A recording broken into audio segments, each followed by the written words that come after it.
In this module, we will talk about the microbial growth kinetics, some elaboration of the chemostat, that how we can having the calculations of growth yield in chemostat.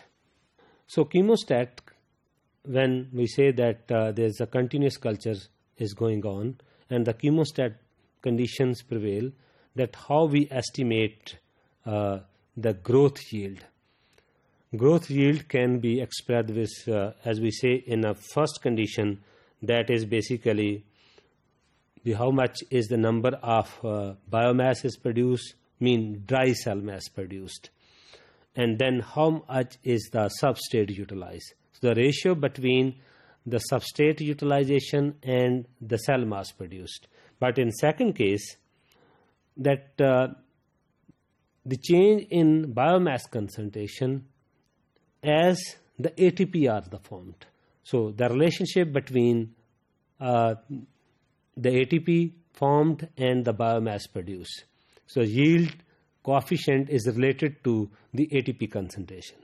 And then the yield coefficient can also be determined with respect to the oxygen concentration utilized when the biomass is produced.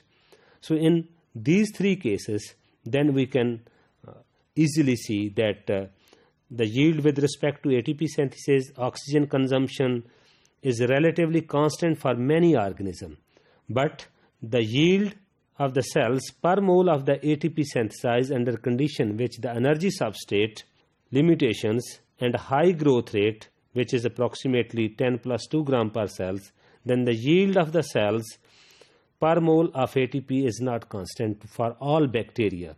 So it can be vary. So we can say that the growth limiting or the growth rate is lower than the maximum rate. So that is only when the different bacteria and the different organism have a different requirement, so that can affect on the yield coefficient.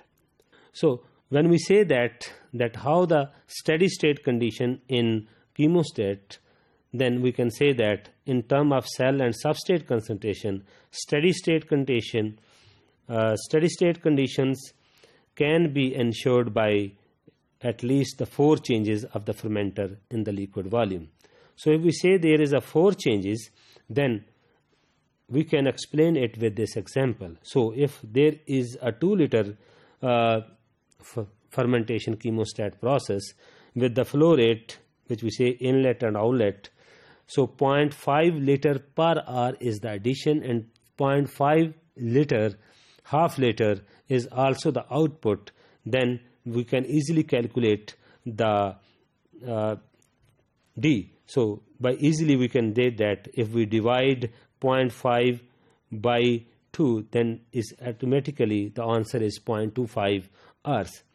So if we just have divided the 4 changes, we have said that at least 4 changes in the fermentation condition. So then we can have 4 over 0.25 per hours. Then we can say that the 16 hours are required for the change in the whole medium. Then when we say that the initial media can be fully changed in 16 hours. So by this example, we can easily say that how we can determine that the further condition.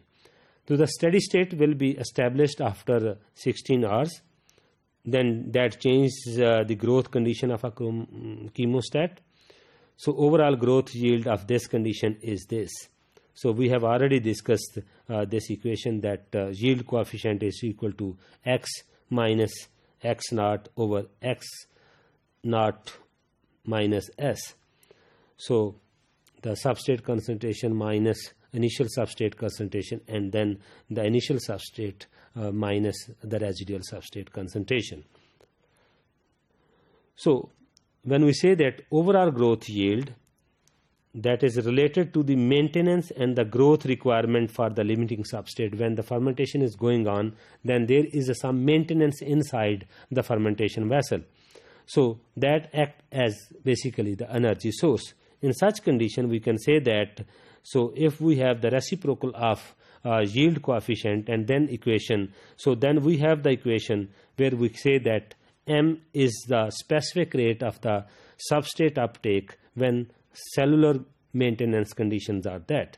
So in this case, when we say that this equation, we can have, where we say that M and YE can be estimated by plotting a graph between 1 over yield coefficient and 1 over specific growth rate. So when there is a straight line, so by the having the intercept is equal to 1 over yield coefficient, and as well as the slope of that, we can have the condition which we called as the M state.